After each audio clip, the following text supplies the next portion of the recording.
I thought today we would do the first of the budget pages series for 2026, and we could have a look through how I've set up my budget planner so far for the year and also set up January's budget.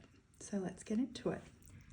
The planner that I use for my budgeting and finance is the Laurel Denise Scout. It used to be called the Portrait Planner, and it is the large size. This cover design I absolutely love. It's called the Bennett Sisters. I just had to have this cover. I love the inside as well. So obviously the first page, I've just written my name. There's actually a kind of information page that's at the front now, but I like opening up a planner and seeing the name page. I think I will add to this front the no list. I had one in my 2025 planner, and it was just a list of things that I don't really need to be spending my money on, and it was helpful to open it up and see. Here we have the yearly overview. So I've set up the first 6 months. I'm using some coloured dots from Lime & Mortar, a wonderful Australian store. So each month I have used a transparent dot sticker to mark in paydays, and I thought I would use the grey ones if I have any additional income. Sometimes I do tutoring. If I get an affiliate payment, that's what I might use that for. So every payday, and you can see here is one of the wonderful months where I get paid 3 times instead of 2. I do get paid fortnightly, so there's 26 fortnights in a year, which means there are 2 extra paydays. Not an extra payday, I mean, it's a valid payday, but there are 2 months in the year where I get paid 3 times, and that is usually when I really bump up my savings for the year. So what I've decided to track for each month is, instead of goals and things to remember, I will track my start of month savings and my end of month savings, and then how much I saved that month, and then my running total for the year. And this is just an Erin Condren. It's like a removable little pocket. It's very handy. I'm not sure why I haven't set up the second year yet. Anyway, and then I have a spot for additional income to track it over there. This is the monthly layout. We'll come back and do January together afterwards. This is forward planning for next year. I'm not sure how I will use that.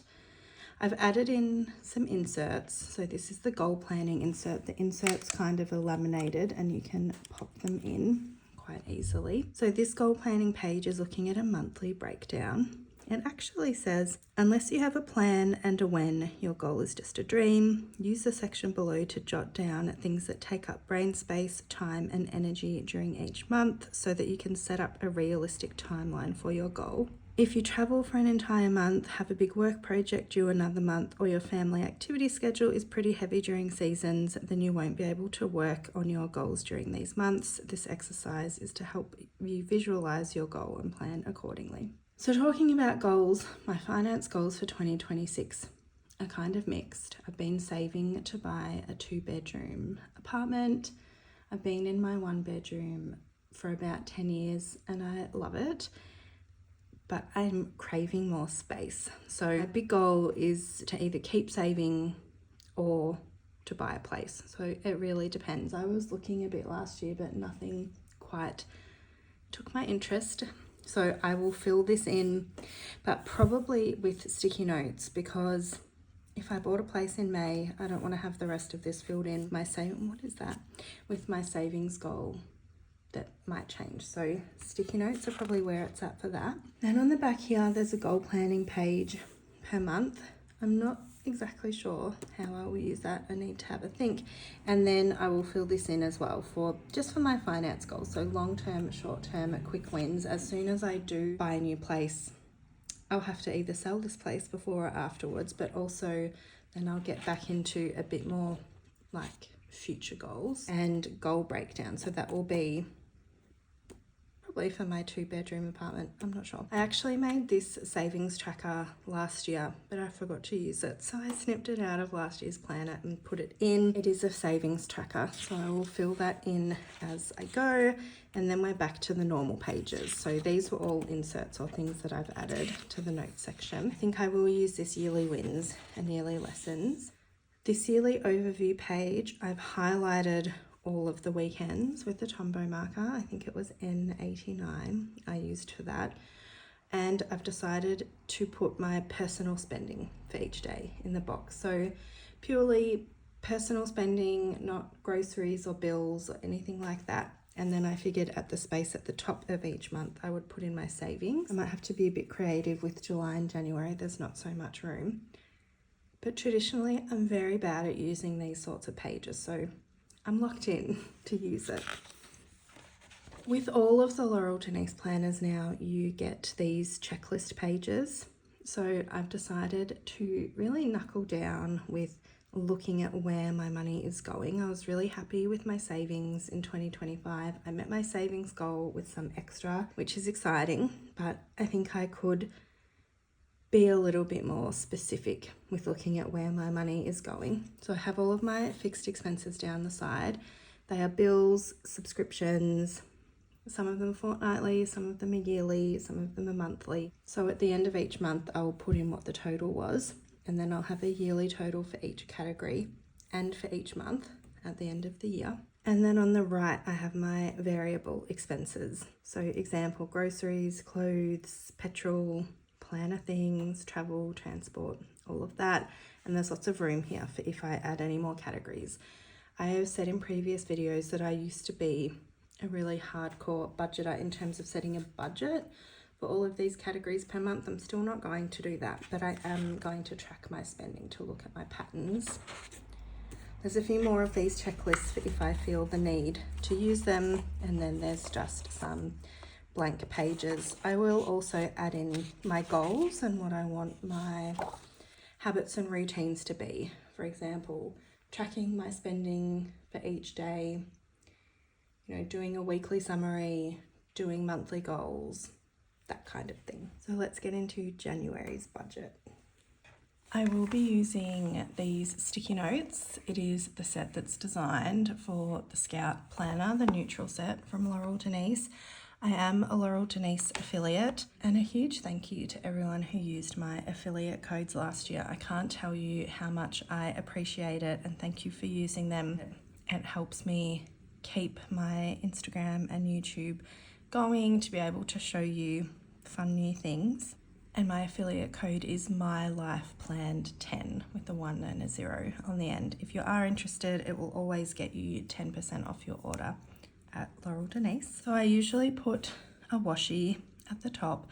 Last year's planner was an undated planner, so the layout was a little bit different, but I'm back in a dated for this year, which is definitely exciting in terms of not having to spend the time putting all the dates and stickers on.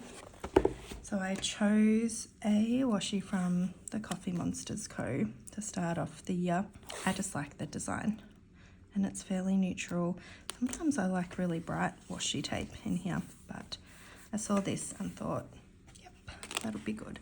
I love these designs from Helen when it's like her sketches and her handwriting. Here is a little close-up if you couldn't see it down there. Okay, so that part is done. When I was in the undated planner, I would also have to put on January stickers, but no need. Okay, I think the first thing that I will do is put in my bills for the month. I'll probably do this page first and then the second page.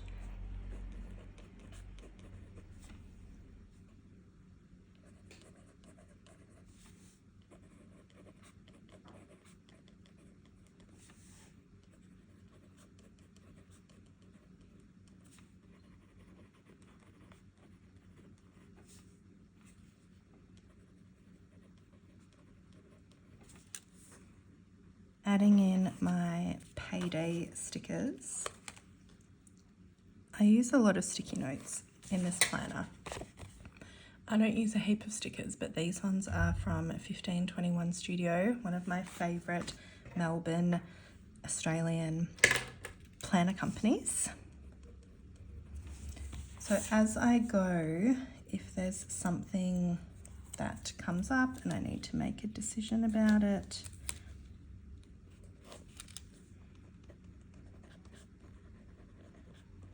if there's any notes that I need to make to myself, I'll put them in there.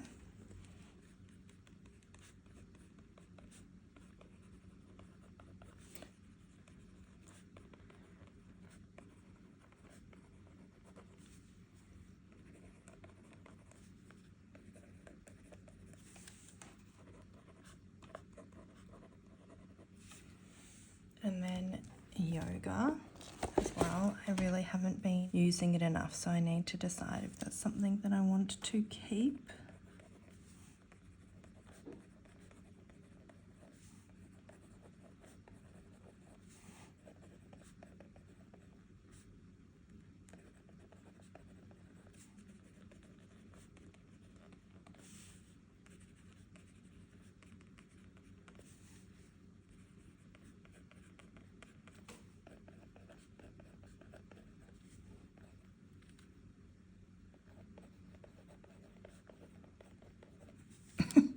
Boo boo.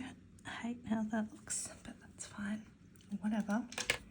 So I put in my bills, so now I'm going to do my habit tracking. So track spending.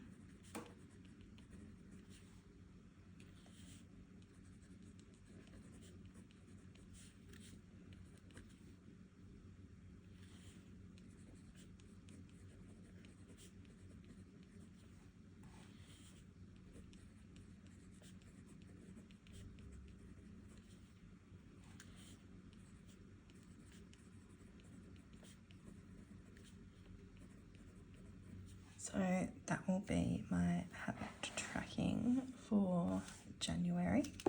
I'm going to bring in a little more colour now.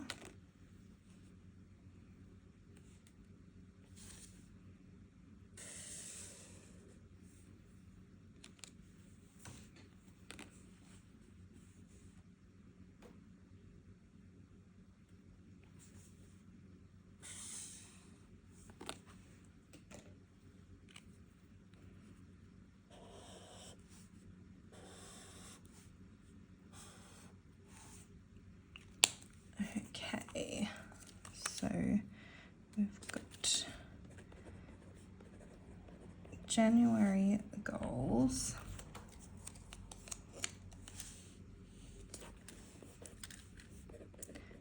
Jan budget. I've done that. That can actually go here. Then we will have each of our weekly summaries. So we'll put that here.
Okay, everyone does their budgeting different, but this is how I choose to use mine. It's a system that works.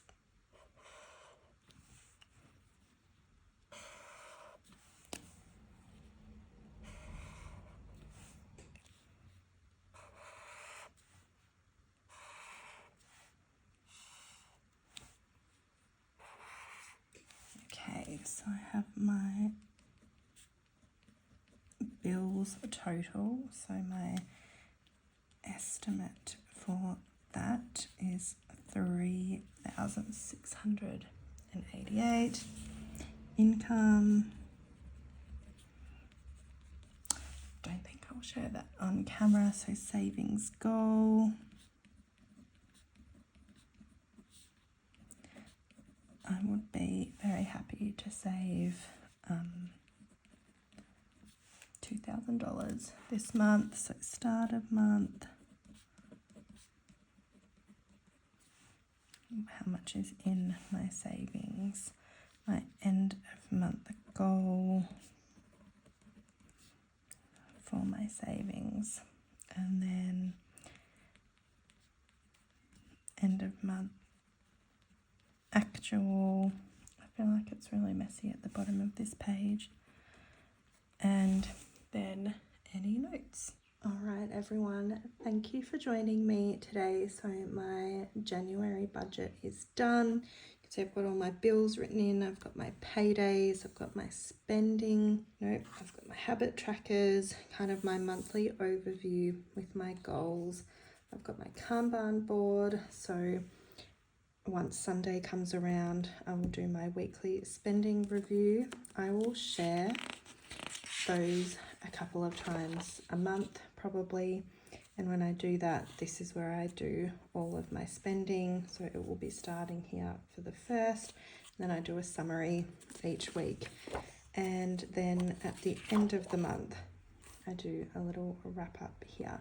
So thanks for joining me again. I would love to know what your budget goals are. Are you saving for something in particular? Are you trying to get a debt payment happening? I've definitely been there. Hope you have a great start to 2026, and I'll see you next time. Bye.